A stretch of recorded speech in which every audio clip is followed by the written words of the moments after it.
Улсын хурлын хэвлэл мэдээлэл олон нийтэд харилцах хэлтсээс бэлтгэн хүргэдэг улсын хурлын цаг нэвтрүүлэг эхэлж байна.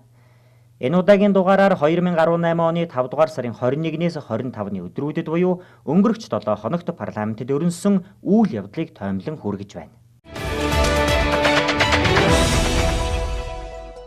Мал амьтны эрүүл мэндийн тухай хуулийг хэрэгжүүлэх зорилгоор засгийн газрын хэрэгжүүлэгч агентлаг мал эмнэлэг үржилийн газрын нэрийг мал эмнэлгийн ерөнхий газар болгон өөрчлөхтэй холбогдуулан боловсруулсан улсын хурлын тогтоолын төслийг засгийн газрын хэрэг эрхлэх газрын дарга Зандан Шатар улсын хурлын дарга Энх болдод даваа гарагт өргөн барьлаа. Улсын хурлаас 2017 онд мал амьтны эрүүл мэндийн тухай, малын генетик нөөцийн тухай гэсэн 2 хуулийг баталсан бөгөөд 2018 оны 6 дугаар сарын 1-ний өдрөөс хүчин төгөлдөр үйлчлэх эдгээр хуулиудыг хэрэгжүүлэхийн тулд одоогийн мал эмнэлэг үржилийн газрын чиглэлийг 2 салгах шаардлагатай гэж төсөл санаачлагчид үзсэн байна. Улсын хурлын гишүүн Батнасан, Дэлгэр сайхан Мөнхбаатар нар эрүүгийн хуульд нэмэлт өөрчлөлт оруулах тухай хуулийн төслийг пүрэв гарагт улсын хурлын дарга Энх болдод өргөн барьлаа. 2015 оны 12 дугаар сарын 3-ны өдөр баталсан эрүүгийн хуулийн шинжилсэн найруулгаар гэмт хэрэгт холбогдсон өсвөр насны хүүхдэд хүлээлгэх эрүүгийн хариуцлагыг өмнөх хуулиас дордуулж зохицуулсан нь 18 наснд хүрээгүй хүүхдийг аль болохоор хорихоос өөр ялгаар шийтгэх хувилбарыг баримтлах олон улсын гэрээ конвенц фактын зарчимд нийцээгүй гэж үзсэн учраас хуулийн төсөл санаачилсан бөгөөд гэмт хэрэгт холбогдсон өсвөр насны хүүхдийн эрх зүйн байдлыг дордуулж зохицуулсан заалтыг хүчингүй болгож өөрчлөхөөр төсөлдөө тусгажээ. Улсын хурлын гишүүн, засгийн газрын гишүүн, хөдөлмөр нийгмийн хамгааллын сайд Чин зориг тогтоолын хавсралтад нэмэлт өөрчлөлт оруулах тухай улсын хурлын тогтоолын төслийг улсын хурлын дарга Энх болдод пүрэв гарагт өргөн барьлаа. Төсөлд Монгол улсын хурлын 2016 оны 7 дугаар сарын 21-ний өдрийн 12 дугаар тогтоолын хавсралтаар баталсан төрийн захиргааны байгууллагын тогтолцоо бүтцийн ерөнхий бүдүүвчид өөрчлөлт оруулж хөдөлмөр нийгмийн хамгааллын сайдын эрхлэх асуудлын хүрээнд засгийн газрын хэрэгжүүлэгч агентлаг хөгжлийн бэрхшээлтэй хүний хөгжлийн ерөнхий газар байгуулах тухай тусгажээ. Жил бүр болдог Монголын эдийн засгийн чуулганыг энэ удаа хүчээ нэгтгэхийн урайндор зохион байгуулсан бөгөөд тус чуулга уулзалтанд улсын хурлын дарга Энх болд оролцож үг хэллээ. Өнөөдрийн чуулга уулзалт ч гэсэн Монголын эдийн засаг уналтаас өсөлт рүү хандаж эхэлсэн ийм чухал цаг үед болж байгааг би бас зориуд онцлон хэлхийг хүсэж байна. Сүүлийн 2 жилийн хугацаанд Монголын хууль тогтоох байгууллага гаргасан шийдвэрийн дийлэнх хувь нь улсын эдийн засаг нийгмийн хөгжилд тус нэмэр болох, улс оронд гадаадын хөрөнгө оруулалтыг татах, гадаад улс орнуудын бидний сонирхож байгаа тэр сонирхолд нийцсэн мөн Монголын эрх ашигт зохицсон ийм хөрөнгө оруулалт бүтээн байгуулалтыг хийх эрх зүйн орчныг бүрдүүлэх тал дээр ихээхэн анхаарч ажиллаа. Эдгээр арга хэмжээний үр дүнд улс орны эдийн засаг нийгмийн амьдралд тодорхой ахиц зөөрчилт гарсан гэдэгт би 2-3 тоогоор та бүхэнд танилцуулъя гэж бодож байна. Сүүлийн 21 сарын дотор хасах 1.6% уналттай байсан эдийн засаг 6.1% өсөлттэй болж чадлаа. Энэ бол хамгийн сүүлийн тоо. Үүний зэрэгцээгээр 2016 оны 1-р улиралд улсын төсвийн алдагдал 664 тэрбум төгрөг байсан бол 2018 оны 1-р улирлын дүнгээр 98 тэрбум төгрөгийн ашигтай гарсан байна. Энэ бол төсвийн талаар бидний авч хэрэгжүүлсэн бодлогын үр дүн гэж шууд ойлгож болно. Монголчууд бид бүхэн эдийн засаг нийгмийнхаа амьдралын асуудалд дахин алдахгүй бий болгосон боломжид дээрээ тулгуурлан хүчээ нэгтгэж ажиллацгаахыг энэ хүндтэй эндэр дээрээс та бүхэндээ уриалж байна.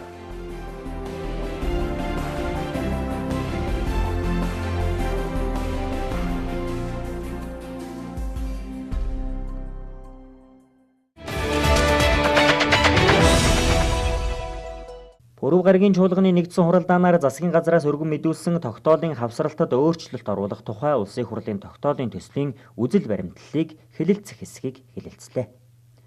Мал эмнэлгийн нэгдсэн шуурхай удирдлагын босоо тогтолцоог бүрдүүлэх, малын үржилийн албаны чиг үүргийг бодлогын төвшөнд зохицуулдаг байхын тулд улсын хурлаас 2017 оны 12 дугаар сард мал амьтны эрүүл мэндийн тухай, малын генетик нөөцийн тухай гэсэн 2 хуулийг баталсан. Эх оны 1-ний өдрөөс хүчин төгөлдөр үйлчилж эхлэх дээрх 2 хуулийг хэрэгжүүлэхийн тулд одоогийн мал эмнэлэг үржилийн газрын чиг үүргийг 2 салгах юм а. Энэ хүрээнд мал эмнэлгийн чиглэлийн үйл ажиллагааг хариуцах засгийн газрын хэрэгжүүлэгч агентлаг мал эмнэлгийн ерөнхий газрыг байгуулах юм. Тэгэхээр энэ нэг цогцоор нэг гарт зангидах юм асуудлыг их хурл өөрөө үүрэг өгмөр. Их хурлын тогтоолоор өнөөдөр Монгол улсын хөдөө аж ахуйн салбарын өнөөгийн байдалд үнэлт түнэлт өгөөд яаралтай шаардлагатай тэр бүтцийн эрс өөрчлөлтийг хий гэдэг зүйлийг нэг засгийн газарт хугацаатай өөрөг өгөөд намрын чуулган хэдийн зохион байгуулалтанд оруулахгүй бол замбраагүй яваад байна. Зохион байгуулалтыг боловсронгуйлах чиглэлээр бас манай хүнс хөдөө аж ахуйн гүйлтэр энэ хуулийнхаа хүрээнд ажлын уялдаа холбоог сайжруулах ажлыг хийж эхэлж байгаа нь энэ мал эмнэлгийн бодлогыг нэг зангидж байгаа нэг хэлбэр. Гэхдээ энэ Жээнх хэрэгшүүний саналаар энэ улсын хурал дээр энэ цаашдаа хөдөөгийн хөгжлийн бус улсууд бол хөдөөгийн хөгжил хүнсний яамч гэдэг юм ингэж зохицоор нь бүр хөдөөгийн хөгжилтэйг уялдуулж төвлөрлийг сааруулах бодлоготойгоо уялдуулж хийдэг юм бүт зохион байгуулалтууд ч гэсэн бас байна. Эхлээд бид нар малын өвчнөөс урдсан сэргийлэх энэ өвчнөд тэмцэх ажлыг сайжруулахын тулд сумын мал эмнэлгийн тасгийг байгуулж өгсөн. Тийм учраас сумын мал эмнэлгийн тасгийг байгуулахдаа нэлээд бүтэц орон тоон дээр нь сэтгэл гаргаж харамгүй одоо тавьж өгч ажиллах нь зүйтэй юм аа гэсэн ийм бодолтой байна. Энэхүү улсын хурлын тогтоолын төслийн үзэл баримтлалыг хэлэлцэхийг дэмжсэн тул анхны хэлэлцүүлэгт бэлтгүүлэхээр төрийн байгуулалтын байнгын хороонд шилжүүллээ. Засгийн газраас өргөн мэдүүлсэн хүүхдийн мөнгөн тэтгэмжийн хамрах хүрээг нэмэгдүүлэх талаар авах арга хэмжээний тухай ерөнхийлөгчөөс өргөн мэдүүлсэн Монгол улсын хүүхэд бүртэх хүүхдийн мөнгөн тэтгэмж буюу хүүхдийн мөнгө олгох тухай улсын хурлын тогтоолын төслийг нэгтгэн хэлэлцэж байгаа. Баасан гарагийн чуулганы нэгдсэн хуралдаанаар энэ асуудлыг хэлэлцлээ. Энэ хүүхдийн мөнгийг одоо 80% нь олгохоор ийм тогтоолын төсөл оруулж ирж байна да. Тэгэхээр энэ хүүхдийн мөнгийг олгож эхэлснээс хойших энэ 10 жилийн хугацаанд бол хүүхдийн мөнгийг авах ёстой хүүхдүүдийн 10% нь бол авдаггүй явж ирсэн ийм одоо судалгаа байгаа юм байна. Тэгэхээр зэрэг ер нь одоо хүүхдийн мөнгийг бол авах энэ хүсэлтэд илэрхийлсэн тийм өрөх үлд нь хүүхдүүд нь одоо мөнгөний олгоод явах тийм боломж гарахгүй байгаа мó. Одоо энэ 80% нь хүүхдийн мөнгө олгохтой холбоотойгоор бол 684 мянган хүүхдэд 164.2 тэрбум төгрөгийг төсөвсөн байна л да. Тэгэхээр энэ хүсэлтэд гаргасан одоо дээр нь бол нэг 10 хүрэхгүй орчим хувь нэмэгдэнэ гэж бодоход ямар хэмжээний одоо хөрөнгөний их усүр шаардаад байгаа юм бэ? Сая Эрдэнэ гишүүн ярьж байна. Энэ эмэгтэй гишүүд одоо бас болооч гэнэ. Үгүй уучлаарай Эрдэнэ гишүүнэ. Оюун дээр оюун хоорол, бэлэгт, мөнх цэцэг, ундраа энэ нэр бүхий 5 эмэгтэй гишүүн бол бүгдээрээ л энэ 100% мөнгийг олгоё гэдгээр л дарж байна. Хүүхдийн мөнгөн тэтгэмжийг олгохтой холбоотой энэ асуудлаар иргэд ямар санал бодолтой байна вэ? Гэхдээ хүүхэд өөрөө бас өмч хөрөнгийн мэдлэлтэй байх тийм ээ. Өөрөө захиран зарцуулах энэ одоо чадварыг суулгах гэд ямар ч байсан одоо сургуулийн өмнөх наснаас дээш насны хүүхдүүд бол бас өөр ингэсэн өнгөтэй байж тийм ээ. Тэрийг өөртөө хэрэгтэй зүйлдээ зарцуулахад эдийн засгийн одоо хүмүүжил олох гэж гэсэндээ ач холбогдолтой гэж хардгийг. 20 мянга хэрэгтэй өндөө хэрэгтэй. Үнэхээр олон хүүхдэд тусмаа тэргээр 20 өржүүлээд явна шүү дээ. Амьдралд нь хэрэгтэй гэдэг. Бид нар ч гэсэн одоо ач цэгийн 20 мянгаыг хадгаламжинд хийж идэг. Авч хэрэглэхгүйсэн тэр чинь хадгаламжинтай игээд 18 нас хүрэх хадгаламжинд хийсэн. Тэр мань 18 нас хүрэхээр яаж өсвөлээ тэр чинь. Тэгэхээр л өөрөө зорж 20 мянгаыг банкнд хийж чаддгүй хүн. Тэрийг автоматар нөгөө банкны хадгаламжтай холбооцоор энэ бол бас тодорхой хэмжээгээр нэмэр болж байгаа гэж бодож байгаа. Адаглаад 3 хүүхэд гуруулаас сургуулийн хүүхэд. Тэгээ одоо альч сургуулийн насны хүүхдүүдээс мөнгө сургууль соёлоос шаардахгүй байна гэж аахгүй ш. Автобусны мөнгөд бол хүрэлцэхгүй ш. Зөвхөн сургуулиас тухайн үед нь шаардсан мөнгө төгрөмж хэрэг болдог гэсэн. Хүүхдийн мөнгөн тэтгэмжийн хамрах хүрээг нэмэгдүүлэх тогтоолын нэгдсэн төслийг чуулганы нэгдсэн хуралдаанаар хэлэлцээд эцсийн хэлэлцүүлэгт бэлтгүүлэхээр төсвийн байнгын хороонд шилжүүлсэн юм а.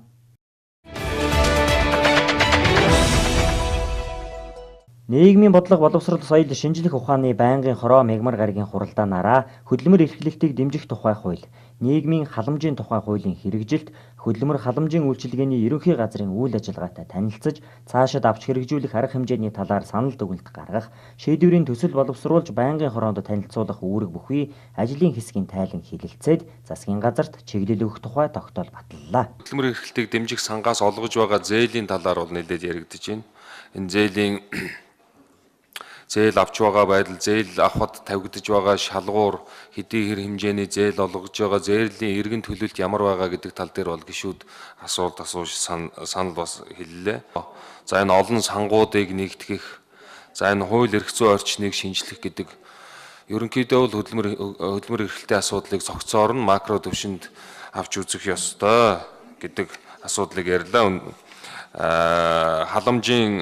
Халамжийн бодлогоос хөдөлмөр эрхлэлтийн бодлого руу шилжих гэж номтой хоёр гишүүн бас нэлээд тийм аятайхан тодорхойллоо. Энэ бодлого руугаа бас нэлээд анхаарч цогцоор нь авч үзэх ёстой гэдэг ийм нэг санал хэлж байна.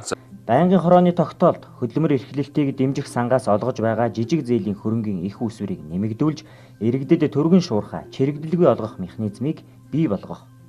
Ажлын байрыг тогтвортой хадгалж ажилгүйдлээс урьдчилан сэргийлж байгаа ажил олгогчийг дэмжих, энэ чиглэлийн бусад шин туршлагыг нэвтрүүлэх, нийгмийн халамжийн үйлчилгээг зорилттой бүлэгт чиглүүлэх, тэтгэврийн хэмжээг хүн амын амжиргааны доод түвшинд хүргэж нэмэгдүүлэх, асрамж халамжийн төвүүдэд амьдарч буй хүүхдүүдийг амьдрах ухаанд сургах, насанд хүрээд гарч буй залуусыг амьдралд хөлөө олоход нь дэмжих үйлчилгээг хэрэгжүүлэх зэрэг асуудлыг тусгасан байна. Улсын хурлын пүрэв гарагийн нэгдсэн чуулганаар засгийн газраас өргөн мэдүүлсэн Монгол улсын эдийн засаг нийгмийг 2019 онд хөгжүүлэх үндсэн чиглэл батлах тухай улсын хурлын тогтоолын төслийг хэлэлцэж баталлаа. Богино буюу 1 жилийн хугацаанд хэрэгжүүлэх хөгжлийн бодлогын баримт бичиг болох улсын эдийн засаг нийгмийг хөгжүүлэх үндсэн чиглэлийг сангийн яам жил бүрийн 4-р сарын 1-ний дотор боловсруулж, засгийн газар жил бүрийн 5-р сарын 1-ний дотор хянан хэлэлцэж, улсын хурал жил бүрийн 6-р сарын 1-ний дотор баталдаг хуультай.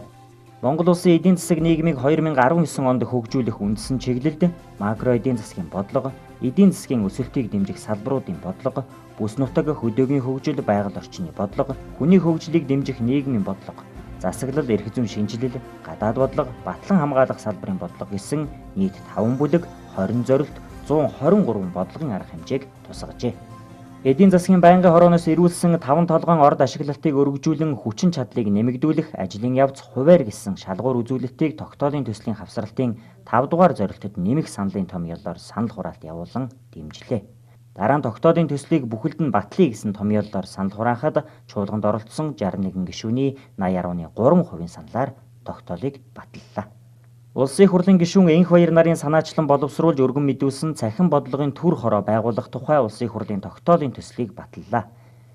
Аюулгүй байдал гадаад бодлогын байнгын хороо 5 гаригийн хуралдаанаараа тогтоолын төслийн эцсийн хэлэлцүүлгийг хийж, эцсийн хэлэлцүүлэгт бэлтгэснийг пүрэв гаригийн чуулганы нэгдсэн хуралдаанаар хэлэлцсэн. Цахим бодлогын төр хороо ямар үүрэгтэй ажиллах вэ? Цахим бодлогын төр хороо байгуулах тухай улсын хурлын тогтоолын төсөлд төрийн алба үйлчилгээг шуурхай, ил тод, хэмнэлттэй болгох, төрийн мэдээллийн нэгдсэн сүлжээ системийг сайжруулах, иргэний хувийн мэдээллийн өгөгдлийн нууцыг хамгаалах, иргэний мэдээлэл авах, үзэл бодлон илэрхийлэх эрх хэрэгчлөөг хамгаалах, цахим мэдээллийн аюулгүй байдлыг хангах, мэдээлэл харилцаа холбооны технологид суурилсан үндэсний үйлдвэрлэл үйлчилгээг нэмэгдүүлэх, үндэсний мэдээллийн дэд бүтцийг хамгаалах чадвах бий болгох, энэ чиглэлээр мэрэгшсэн хүний нөөцийг бэлтгэх, давтан сургах тогтолцоог боловсронгүй болгох, цахим бодлогын асуудлыг судалж санал боловсруулах үүрэг бүхий байхаар тусгажээ. Тэгээ хуулийн этгээдийн нэрийг баталгаажуулахын ер нь бол бүртгэлийн системийг тэр чигтэн цахимжуулах талаар бас туссан байна. Мөн түүнчлэн газар төлөвлөлт, эрүүл мэндийн даатгалын үйлчилгээний цахим системийг нэвтрүүлэх, консулын үйлчилгээг цахим хэлбэр шилжүүлэх гэж туссан байна л да. Тэгэхээр одоо Чинбат даргаас онцлоод асуухад за эдгээр асуудлууд ингээд захимжаад үйл ажиллагаа төрийн шийдвэр гаргах процесс ингээд магадгүй илүү хурдтай хүн суртал багтаа явагдах нөхцөл болцоо бүрдэх байхаа. Гэхдээ хувь хүний мэдээллийн нууцыг хадгалах асуудал үнэтэй зэрэгцээд гарч ирнэ. Үндэсний дата төв дээр одоо мэдээлэл маш ихээр төвлөрөх, эсвэл одоо төрийн байгууллагуудын хооронд мэдээллийн солилцох үед мэдээлэл дата алдагдах аюулаас сэргийлэх энэ асуудлыг бол ер нь яаж харж байна? Энэ төрийн байгууллагууд хоорондын мэдээлэл солилцооны хур гэж систем одоо энэ оны 1 сарын 17-ноос ингээд нээлттэй хийгээд ажиллаж байгаа. За энэ хур систем бол бид бас энэ олон улсын жишг одоо тэргуун туршлагуудыг судалсны үндсэн дээр Эстоны X road гэдэг энэ ийм загвар байдаг. Энэ мэдээлэл солилцооны систем байдаг.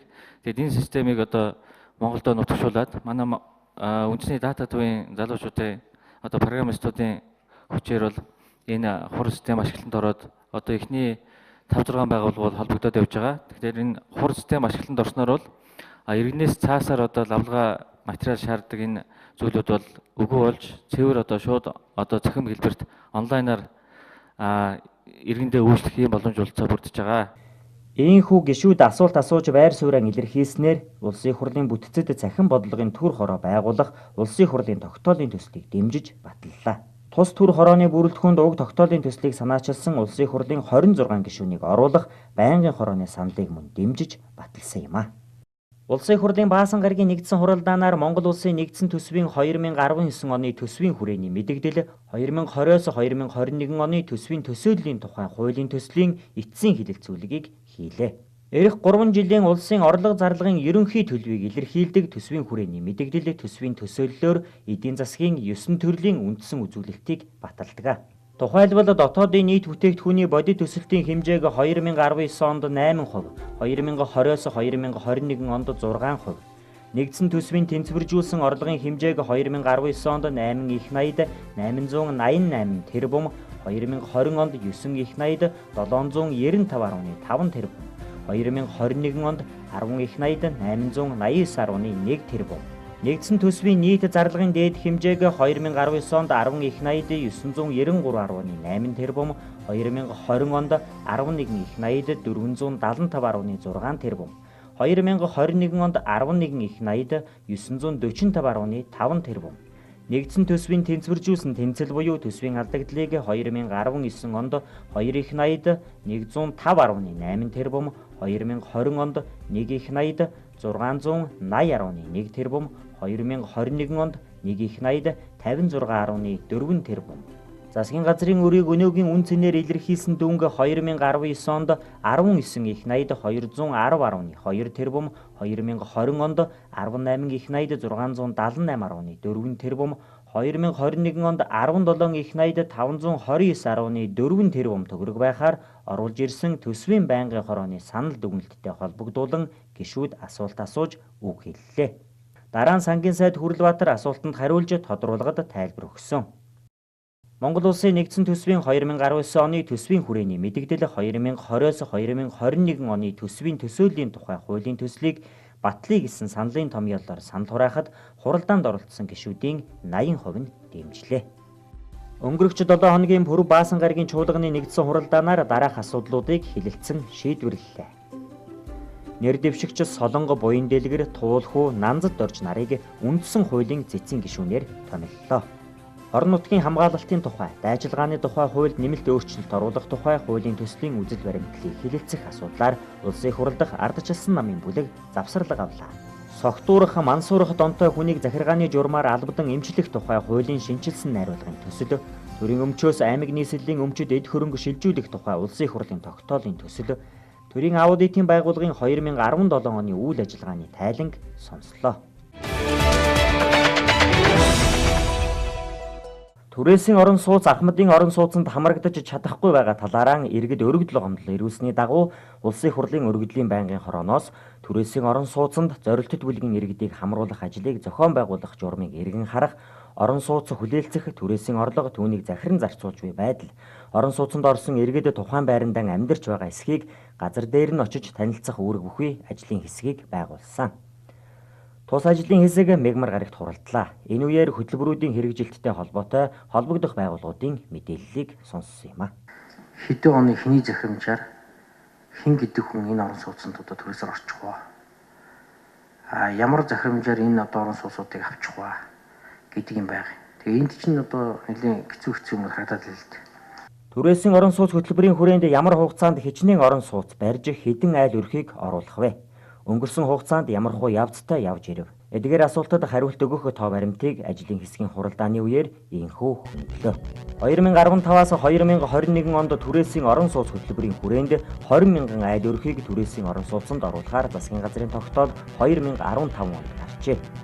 Дээрх тогтоол гарснаас хойш 5200 иргэн түрээсийн орон сууцанд орох хүсэлт гаргаснаас 3000 нь журамд заасан шаардлагыг хангасан гэж үзсэн байна. Өнөөдрийн байдлаар түрээсийн орон сууц Улаанбаатар хотод Хангай хотхон болон буян тухай 2 хороолол баригдсан бөгөөд Хангай хотхонд 223 айл өрх, буян тухай 2 хороололд нийт 1620 айл өрх түрээсийн орон сууцанд амьдарч байна. Гэхдээ буян тухай 2 хорооллын энэхүү 1620 айл өрхөөс зорилттой бүлгийн буюу хөтөлбөрийн шалгуурын дагуу орсон айл өрх нь 532 байна. Зорилттой бүлгийн 532 айл өрхийг бүтцээр нь харуулбал залуу гэрүүд 23%, хуваарай хөдөлмөр эрхлэгч 26%, ахмад настан 16%, хөгжлийн бэрхшээлтэй иргэн 8%, тэгээс 18 насны 4 ба түүнээс дээш хүүхэдтэй өрх 6%, өрх толгойсон эцэг их 2%, төрийн албан хаагч 15% байна. Буян тухай 2 хорооллын 1620 түрээсийн орон сууцны 532 орон сууцанд зорилттой бүлгийн айл өрх орсон бол 994 орон сууцанд ямар айл өрхийг оруулсан нь тодорхойгүй байна. Эдгээр орон сууцыг бусдад зарсан гэж төрийн орон сууцны корпорацийн мэдээлэлд гарч байгаа ч тэнд хизээ зарсан мэдээллийг тодорхой болгох чиглэлийг улсын их хурлын гишүүн, ажлын албаны ахлагч, ажлын хэсгийн ахлагч, энх хамгаалан холбогдох байгууллагын албан тушаалтнуудад өглөө. Зорилттой бүлэг орон сууцнд орчжээ гэж хэлж чадахгүй байгаа байхгүй юу? 997 хүн буюу 61% нь энэ орон сууцууд зарагдсан, бусдад тодорхойгүйгээр зарагдсан гэдэг. Энийг л над гараад өгөлт. Тэгвэл зорилт хэрэгч орсон юм уу гэдэг нь тодорхой болно. 532 айл л одоо зорилт хэрэгч орсон гэдэг ийм мэдээлэл байна. Улсын хурлын өргөдлийн байнгын хорооноос байгуулагдсан ажлын хэсэг ирэх 6 дугаар сарын эхээр хөтөлбөрийн хэрэгжилтийн талаар санал дүгнэлтэн байнгын хороонд танилцуулах үед мэдээллүүд илүү тодорхой болно. Буруутай албан тушаалтнуудад хариуцлага тооцоолох асуудлыг хөндлөнө гэж байнгын хорооны дарга оюун чимэг хэллээ. Тэрээр мөн төрөөсийн орон сууцыг барихтан дээврээс ус зайлуулах хоол, автомашины зогсоол, гараж, цэцэрлэг сургууль, өрхөн эмнэлэг, сууц өмчлөгчдийн холбооны үйлчилгээ зэргийг цогцоор нь шийдэж явах шаардлагатайг холбогдох байгууллагуудад анхааруулсан. Түрээсийн орон сууц хөтөлбөрийн хэрэгжилт ийм явцтай байгаа бол Ахмадын орон сууц хөтөлбөр хэрхэн хэрэгжиж байна вэ? Хөтөлбөрийг нийслэлийн иргэдийн төлөөлөгчдийн хурлын 2014 оны тогтоолоор баталж түүнээс хойш нийслэлд 5 байршилд хотхон барихаар төлөвлөн цаасан дээр чамгүй ажил хийсэн байна. Тус хөтөлбөрийн дагуу өнөөдрийн байдлаар Сүхбаатар дүүргийн 11-р хороонд Бэрэн компани барьсан 300 айлын Ахмадын гих тодтголтой орон сууц байгаа бөгөөд энд Ахмад насны 75, гэр хорооллын дахин төлөвлөлтөөр газраан чөлөөж хохирсон 132 айл, бусад 93 айл өрх амьдарч байна. Ахмадын орон сууц хөтөлбөр хэрэгжиж эхэлснээс хойш 4500 ахмад настан орон сууцанд орох хүсэлтийг ирүүлсэн боловч ийхүү дөнгөж 75 орон сууцанд оржээ. Ахмадын орон сууцны хэрэгжилтийг нийслэл, түрээсийн орон сууцны хэрэгжилтийг төрийн орон сууцны корпорац хариуцдаг. Хөтөлбөрүүдийн хэрэгжилтэд хяналт тавих, хэрэгжилттэй танилцах өргөдлийн байнгын хорооны ажлын хэсэг ирэх 6 дугаар сарын эхээр санал дүгнэлтэн байнгын хороонд танилцуулж, байнгын хорооны хуралдаанаар энэ асуудлыг хэлэлцэж шийдвэр гаргах юм байна. Хөтөлмөрийн тухай хуулийн шинжилсэн найруулгын төслийг танилцуулах уулзалт хэлэлцүүлэг мягмар гарагт төрийн ордонд боллоо. Одоо мөрдөгдөж буй хөтөлмөрийн тухай хууль 1999 онд батлагдаж хүчин төгөлдөр болсноос хойш нийтдээ 24 удаа нэмэлт өөрчлөлт орсон байна. Ажил олгогч ажилтны эрх үүргийн тэнцвэрийг хангах, мөн албадан хөтөлмөр, ажил мэргэжлэр ялгуурлан гадуурх болон хүүхдийн хөдөлмөрийг хориглох, адил хөдөлмөрт ижил цалин хөлс олгох, ажилтан ажил олгогчдын эвлэлдэн нэгдэх эрхийг хангах зэрэг олон улсын хөдөлмөрийн хэм хэмжээний суу зарчмуудыг хэрэгжүүл нэр томьёо зохицуултыг оновчтой болгох шаардлага зүйсээр тавигдж байгаа маа. Хуулийн төсөлд ямар шин заалт зохицуулалт туссан бэ? Дадлагжуулж байна, туршилтаар ажилуулна гэх мэтээр цалингүй ажилуулдаг явдлыг таслан зогсоож, ажилтан ажил үүргэн гүйцэтгэж эхэлсэн үеэс хөдөлмөрийн харилцаа үүссэн тооцож, цалин хөлс авч ээлжийн амралтаа тооцоолохоор тусгажээ. Ажилд орохын тулд боловсролын гэрчлэгээ, мэргэжлийн үнэмлэх, үйл хөдлөх хөрөнгийн гэрчлэгээг хүртэл барьцаалуулах тохиолдол байдаг. Энэ нь хүний эрх болон олон улсын гэрээ эрхцүүд харшилж байгаа тул үүнийг зогсоож хэрвээ ийм үйлдэл гаргавал зөрчлийн тухай хуулиар хариуцлага хүлээлгэнэ. Уул уурхай зэрэг салбарт гэр орноос хол урт хугацаагаар ээлжээр ажиллах шинэ хэлбэр бий болсныг хуулийн төсөлд жасаагаар ажилуулах гэж томьёолжээ. Жасаагаар ажиллах ажилтны 1 сард ажил үүрэг гүйцэтгэх хоног 20-оос дээшгүй, амар хоног нь 10-аас доошгүй байх юм. Хөлсөөр мал маллаж байгаа малчны нийт цалин хөлснийх нь 30-аас илүүгүй хувийг мөнгөн бус хэлбэрээр төлж болох заалт оржээ. Хөгжлийн бэрхшээлтэй иргэдийн үйлдвэрлэсэн бараа бүтээгдэхүүнийг худалдан авсан аж ахуйн нэгж байгууллагыг хөгжлийн бэрхшээлтэй иргэн ажилуулаагүйхэн төлөө төлөх төлбөрөөс чөлөөлөх эсвэл хөнгөлөхөөр зохицуулсан байна. Хөдөлмөрийн гэрээг хугацаатай байгуулах, дагалдангаар ажилуулах, туршилтаар ажилуулах, ажлын байр нь хэвээр хадгалагдаж байгаа ажилтны оронд ажиллах зэрэг 6 нөхцөлийг тогтоож, бусад тохиолдолд хөдөлмөрийн хугацаагүй гэрээ байгуулахаар зохицуулжээ. Иргэд хооронд бие биендээ ажлын байр бий болгож, тогтмол үйл ажиллагаа явуулж, иргэдийн хооронд төлсний хөдөлмөрийн харилцаа үүсгэх маягтай болчихлоо.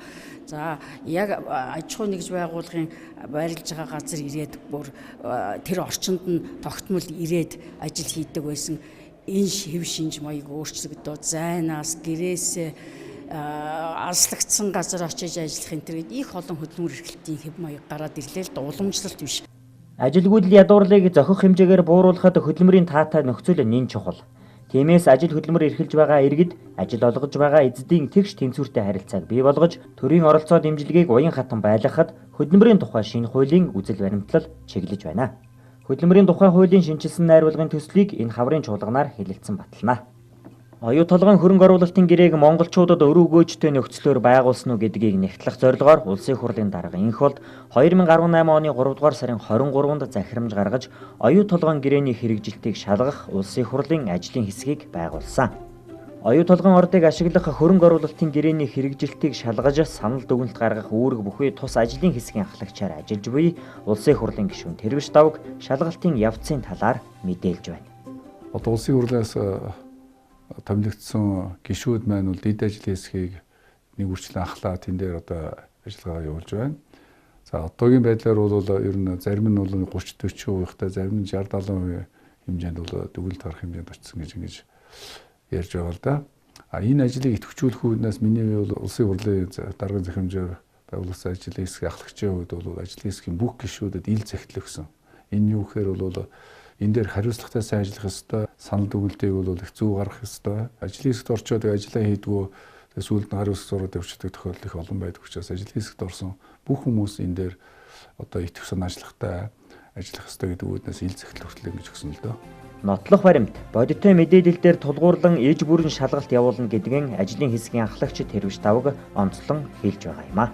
Шалгалтыг зарим хүн шүүмжилж байгаа. 300 гаруй шалгагч орчсон байна гэж ярьж байгаа. За манайд бол нэг 40-од хүн оролцсон. За түүн дээр бол эрдэмжилгээний байгууллагын эрдэмтэн судлаачид очсон. Энэ оюу толгойн гэрээг нэг хүрчлэн уншиж танилцсан хүмүүс ч орсон байна. Ямар ч байсан аудитын газар, засгийн газар шалгалт бол бас хийж байгаа. Улсын хурлын дарга захирамжаар байгуулагдсан ажлын хэсэг бол эцсийн дүгнэлтээ гаргаж их хурл танилцуулах учраас бидэнд тэр аудитын шалгалтч засгийн газрын шалгалтч тэр болгоныг бид бас авч үзэж нэг дуутай нэг дүгнэлттэй орох чиглэлээр бол бас бид ажиллаж байна л да. Бодит мэдээлэлээр тулгуурласан нотлох баримттай үзэж шалгасан тийм л одоо шалгалтыг бол ийм маягаар хийгээд эцсийн үн нь бол одоо гарцаа авахгүй нотлох баримттай, гарцаа авахгүй бодит баримтаар тулгуурсан шалгалт бол иж бүрнээр бид харж ярихгүй бол нэг төлөөлөл болж байгаа шиг ярьж байгаа хүмүүс бас байна шүү дээ. Бид бол Монгол улсын язгуур эрхшгийг бол бас урдаа тавьж ажиллах ёстой. Ажлын хэсэг иж бүрэн шалгалт явуулах бөгөөд шалгалтыг эх 6 дугаар сарын сүүлээр дуусгахаар төлөвлөн ажиллаж байгаа юм байна.